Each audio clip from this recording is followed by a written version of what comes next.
who knows, but our people definitely know,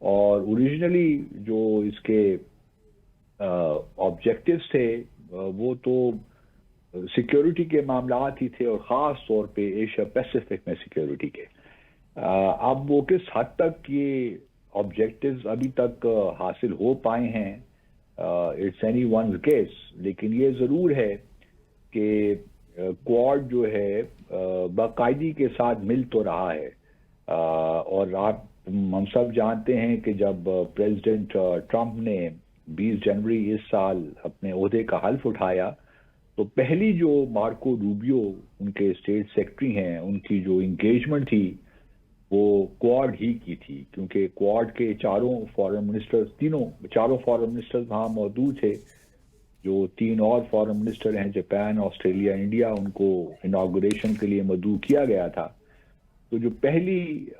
official engagement آپ کہہ لیں وہ کوارڈ کی ایک میٹنگ ہی تھی، یا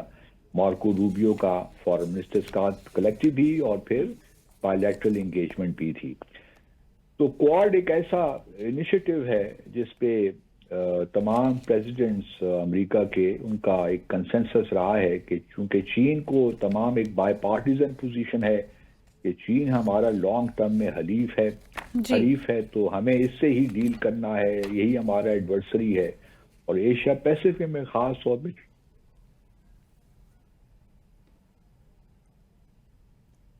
نظر آتی ہے، چاہے وہ ملیٹریلی ہو، اکنامکلی ہو، تو اس وجہ سے اس کو کاؤنٹر کرنے کے لیے یہ انیشیٹو ایک لیا گیا ہے، اور اس میں کم از کم امریکہ کی حد تک تو لگتا ہے کہ کنسنسس ہے، اور باقی ممالک بھی، جاپان، بھارت اور آسٹریلیا، ان کو بھی ایک آپ کہہ لیجئے کہ وہاں بھی کنسنسس ہے کہ یہ انیشیٹو امپورٹنٹ ہے، کیونکہ آسٹریلیا کے تو نہیں لیکن جاپان کے بھی کچھ ڈسپیوٹس ہیں چین کے ساتھ، اسی طرح بھارت کے بھی بارڈر ڈسپیوٹس ہیں، لیکن چونکہ آسٹریلیا ایک اہم پوسٹ ہے آپ یوں کہہ لیجئے اس ایریے میں، تو آسٹریلیا کی سپورٹ بھی چاہیے ہوتی ہے ایشیا پیسیفک ریجن میں۔ تو اب یہ جو اس کی فارن منسٹرز کی میٹنگ ہوئی ہے، اس کے بارے میں بھی بتاتا چلوں، کیونکہ یہ پہلگام اور پاکستان انڈیا وار کے بعد ہوئی ہے،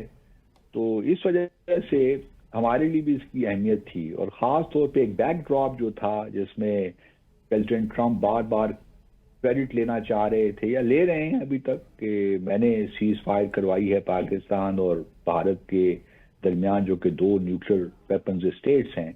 اور پھر ساتھ کشمیر میں میڈیشن کی بات وہ کرتے رہتے ہیں۔ تو اس بیک ڈراپ میں بھی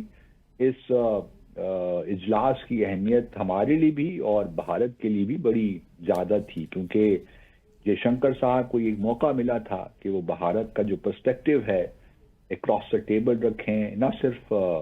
امریکہ کے سامنے بلکہ جاپان اور آسٹریلیا کے سامنے بھی، اور چونکہ اس میں نے پہلے کا ایک چھوٹا گروپ ہے تو اس کو مینج کرنا ذرا آسان ہو جاتا ہے۔ تو اس کانٹیکس میں بھارت کے لیے ایک زبردست اپرچونٹی تھی کہ وہ اس فورم کو کم از کم اپنے پیچھے رکھے جو ایشوز آف انٹرسٹ ہیں۔ لیکن ایک چیز اس فورم سے واضح ہوئی کہ جو پہلے ایک تھا نا، اگر آپ کوارڈ کے پرانے ڈیکلریشنز یا جوائنٹ اسٹیٹمنٹس نکال کے دیکھیے تو اس سے یوں معلوم ہوتا تھا کہ کوارڈ جو ہے ایک بہت ہی ایسی آرگنائزیشن ہے جو کہ پوری دنیا میں اس کے انٹرسٹ ہیں اور وہ پوری دنیا کے مسائل کو حل کرنا چاہتا ہے کوارڈ الائنس۔ گو کہ اس کا ہیڈ کوارٹرز بھی کوئی نہیں ہے، نہ کوئی سیکریٹریٹ ہے، کیونکہ اس وقت جو جس کے پاس چیئر ہوتی ہے وہی سارے، جس طرح G20 کا معاملہ ہے یا G7 کا معاملہ ہے، اسی قسم کا کوارڈ کا بھی یہی معاملہ ہے۔ تو اب اس دفعے جو جوائنٹ اسٹیٹمنٹ ایشو ہوئی اس میں آپ کو تھوڑا سا آئیڈیا ہو جاتا ہے کہ اب پریزیڈنٹ ٹرمپ کی جو پالیسی ہے ویزاوی کوارڈ، اس میں کچھ تبدیلی مجھے کم از کم نظر آ رہی ہے کہ رادر دین کہ میکنگ اٹ ان آرگنائزیشن کہ وہ گلوبل ایشوز کو ڈیل کرے، اب اس کا فوکس جو اوریجنلی ایک اس کا آئیڈیا تھا اسی میں واپس لانا ہے اس کو، کہ یہ سارا فوکس جو ہے ایشیا پیسیفک پہ ہی ہو،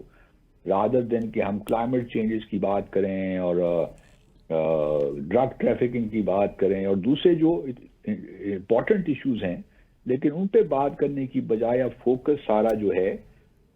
وہ اس پہ جو ہے ایشیا پیسیفک پہ آ گیا ہے. اور یہ بات بالکل اس چیز سے واضح ہے کہ جو اس وقت معاملات ہیں وہ ایشیا پیسیفک اگر آپ دیکھیے تو اس میں کچھ چیزوں کا ذکر کیا گیا ہے جس میں یہ لگتا ہے کہ اب جو کوالڈ ہے وہ بنیادی طور پہ جو کمٹمنٹ ہے ان کی، ایک تو یہ اس بات کا اعادہ کیا گیا ہے کہ چاروں ممالک مل کے free and open Indo Pacific Asia Pacific جی کو یہ کریں گے کہ تاکہ یہاں پہ جو ہے معاملات جو ہیں ایک لحاظ سے ان کو اس طرح چلایا جائے جس طرح کہ تاکہ یہاں پہ کمرشل ایکٹیویٹیز جاری رہے اور جو ڈسپیوٹس ہیں ان کے بارے میں بات کی. اصل میں تو یہ جو ہے کمرشل نیویگیشن جو ہے اس کو کرنا ہے، اور پھر جو آپ یوں کہہ لیجئے کہ چین کا جو انفلوئنس بڑھ رہا ہے اس کو کاؤنٹر کرنے کے لیے، کیونکہ چین کا ان کا خیال یہ ہے کہ جو چین کا انفلوئنس بڑھ رہا ہے تو وہ زیادہ ایزرٹیو ہو رہا ہے اور وہ مزید جو ہے ٹیریٹری یہاں پہ اس کو آکوپائی کر رہا ہے، اور جو ڈسپیوٹڈ آئی لینڈز ہیں یا ڈسپیوٹڈ ساؤتھ چائنا سی میں یا ایسٹ چائنا سی میں ان میں اپنا جو قبضہ ہے، کنٹرول ہے، اس کو کنسالیڈیٹ کر رہا ہے. جی تو اور پھر جو ہے اس کو کاؤنٹر کرنے کے لیے یہ معاملات اس کو کیے گئے ہیں. اور اس میں چونکہ کرٹیکل منرلز کی بات بھی ہو رہی ہے کہ چاروں ممالک کس طرح چائنا کو کاؤنٹر کریں، کیونکہ اس وقت اگر آپ دیکھیے تو 80% کے قریب کرٹیکل جو منرلز ہیں وہ چائنا ہی ایکسپورٹ کرتا ہے، اور کرٹیکل منرلز آپ جانتی ہیں کتنے امپورٹنٹ ہیں اس وقت دنیا کی ترقی کے لیے. تو اس وجہ سے اس کا فوکس جو ہے میں دیکھ رہا ہوں آنے والے سالوں میں وہ ہوگا ایشیا پیسیفک ہی میں، رادر دین کہ اس کو گلوبل ایک آرگنائزیشن کے طور پہ پیش کیا جائے. اچھا، اب ایک انٹرسٹنگ بات یہ ہے کہ اس میں بھارت کا چونکہ ایک جیسے میں نے پہلے کہا پہلگام واقعے کے بعد اور پاکستان بھارت جنگ کے بعد یہ ہوا، تو بھارت کا ایک انٹرسٹ تھا کہ اس جوائنٹ اسٹیٹمنٹ کا جو آؤٹ کم یا جو اس میٹنگ کا آؤٹ کم ڈاکومنٹ ہو اس میں کم از کم جو بھارت کی ایک ٹریڈیشنل پوزیشن ہے کراس بارڈر ٹیررزم پہ وہ مینشن ہو، اور پاکستان کو نیم اور شیم کیا جائے، پاکستان کا باقاعدہ نام لیا جائے کہ جی یہ جو پہلگام کا واقعہ ہے یہ پاکستان نے کروایا ہے. اب اس کے بارے میں جے شنکر صاحب نے بڑی محنت کی ہوگی آئی ایم شیور، اور ان سے پہلے وہاں پہ جو ان کا سفارت خانہ ہے انہوں نے بھی بڑی محنت کی ہوگی، اور انہوں نے ایک فارمولیشن بھی دی جو ہمارے سورسز ہمیں بتاتے ہیں کہ کچھ فارمولیشنز بھارت نے پہلے سے ہی ڈسٹریبیوٹ کر دی تھیں دوسرے جو 3 ممبر کنٹریز ہیں، اور اس میں جو فارمولیشن تھی اس میں یہی تھا کہ جی Quad foreign ministers condemned the Pahalgam terror attack and cross-border terrorism from Pakistan, or urged Pakistan to help in arresting or taking perpetrators to the task, or recommit itself to against terrorism and so on and so forth. تو اس قسم کی یہ along these lines یہ کچھ اس قسم کی language تھی. اچھا، اب دوسرے ممالک کے لیے اس قسم کی لینگویج ذرا مشکل ہو جاتی ہے کہ کس طرح ایک ملک کو جن کے ساتھ ان کے تعلقات بھی ہیں تو کس طرح اس لینگویج پہ وہ اتفاق کر لیں، کیونکہ ہم جانتے ہیں کہ بھارت ابھی تک کوئی ہارڈ ایویڈنس پرووائڈ نہیں کر پایا دنیا بھر کو، اور نہ ہی بھارت نے انٹرنیشنل انویسٹیگیشن جو پاکستان کی ایک پروپوزل تھی اس کو ایکسیپٹ کیا. تو امریکہ کے لیے بڑا مشکل تھا کیونکہ ہمارے فیلڈ مارشل ابھی ریسنٹلی ہو کے آئے ہیں امریکہ سے، اور ان کی پریزیڈنٹ ٹرمپ سے ملاقات بھی ہوئی ہے. تو ان کے لیے یہ بڑا مشکل تھا کہ وہ پاکستان کو بائی نیم مینشن کرتے اس جوائنٹ اسٹیٹمنٹ میں. لیکن کسی حد تک آپ کہہ سکتی ہیں کہ بھارت کی یہ کامیابی ضرور ہے کہ کم از کم پہلگام کا جو اٹیک ہوا تھا اس کو ضرور اس اسٹیٹمنٹ نے کنڈیم کیا، اور اس میں یہی کہا کہ کوارڈ جو ہے وہ بلا تفریق اور بڑا کلیئرلی تمام جتنے بھی ایکٹس ہیں ٹیررزم کے اور ایکسٹریمزم کے ان کو، کراس بارڈر ٹیررزم کو، ان کو کنڈیم کرتا ہے. اور ہم اسٹرانگسٹ ٹرمز میں جو پہلگام کا واقعہ ہے جو 22 اپریل کو ہوا اس کو ہم کنڈیم کرتے ہیں. اور ساتھ میں یہ بھی کہا کہ ہماری ڈیپسٹ کنڈولنسز بھی انہوں نے پیش کی، اور ہم یہ تقاضا کرتے ہیں کہ جنہوں نے بھی اٹیک کیا، حملہ کیا ہے، یا ان کے جو آرگنائزرز ہیں، فائنینسیئرز ہیں،